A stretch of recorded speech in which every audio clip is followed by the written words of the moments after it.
Hey y'all, welcome back to another episode of the Unframe of Mind Show. This is the place to have uncomfortable conversations without a condom.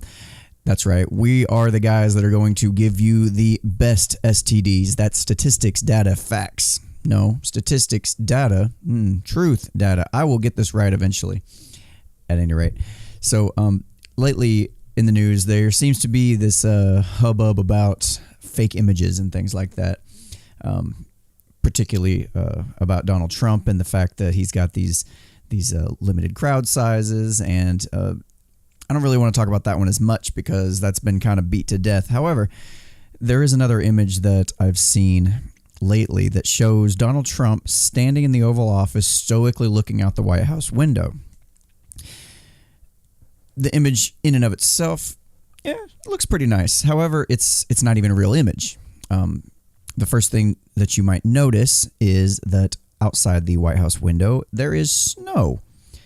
So what's the problem with that? Well, it turns out that it hasn't snowed in Washington, D.C. since he's been elected at this point. Now, it was actually, here's what actually happened. The image was a promotional image for an interview with President Trump by the ABC News company that used a fake photo originally created back in September before he was elected. So, quote, when the marketing team created the promo, they included the wrong image by mistake, a representative of ABC News told Politico. Quote, they updated it with a new photo as soon as they realized the error. We regret the mistake, end quote. So back in, it turns out the image was actually created back in September for the New Yorker, and it was a piece that was kind of imagining what an election, a Donald Trump presidency might look like. So this image was actually created specifically for that. However, ABC News ended up using that image for their news broadcast for an upcoming interview, and then just said, "Oh, oops, we accidentally got it wrong. Sorry," and they decided to change the image.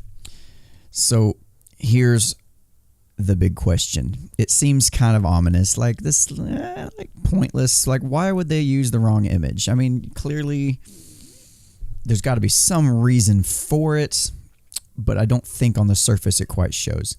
So here is, let me walk you toward my theory why they might be using this image and why they might be trying to talk about the crowd size of the Trump inauguration as if it was much, much smaller than it actually is.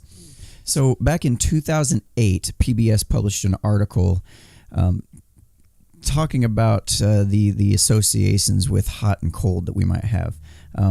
Research from Yale University and the University of Colorado suggests that physical warmth and emotional warmth are linked. In fact, the temperature of the drink you're holding could influence your feelings of trust and tenderness toward people around you. In a study published in the journal Science, researchers asked a group of undergraduates to answer a series of hypothetical questions about a fictitious person's personality traits. But first, on an elevator ride to the lab, an overburdened-looking lab worker holding a steaming hot or icy cold cup of coffee, 2 textbooks, and a clipboard asked the participant to briefly hold the cup while she rifled through the papers. Participants who held the hot coffee were more likely to later judge the fictitious person as having a warm personality. So John Barge, the professor of psychology at Yale University and the co-author of the study, said, "We are wired to associate, when we're really tiny, warmth with trust." Now, here's my general theory, is that they had a very, very, maybe not quite so obvious reason they used this particular image for their promo for the upcoming interview with Trump. There is this constant need from a lot of your left-wing news sources that have these left-leaning biases to discredit Trump. Let's say he has a smaller crowd size, for instance. Let's say, well, let's associate him with cold, and let's associate him with things that are negative, so that way we don't have to actually present facts, truth, evidence, statistics, data, anything like that. We don't have to make arguments. We just have to use your psychology against you, basically, and associate cold with Trump. That way you are more likely to not trust him. I also found there was a tweet that came out by Barack Obama talking about the healthcare incentives going away, or the healthcare plan, the Obamacare. And it asks, how do you plan to spend the cold days of December? And with it is an image of a gentleman with glasses sitting there with a nice hot cup of coffee. The image looks like it has a filter over it that makes it look very warm. It's used rich, warm colors. And it says, are you going to wear pajamas, drink hot chocolate, talk about getting health insurance, stuff like that. Just trying to associate, again, it's this warm versus cold kind of association that you see over and over again. It's not an argument. It's just not. So as you look at your particular news stories and things like that, you got to understand that I don't think there is a single news source out there, a commentary source, anything like that is 100% unbiased and completely balanced, or whatever that even means. You do need to understand that there are certain things that these people will use to try to influence your opinions and try to convince you that what they're saying is correct or true. Now, whether it's true or not, that's a whole nother issue, but there is this definite push toward using images in this way.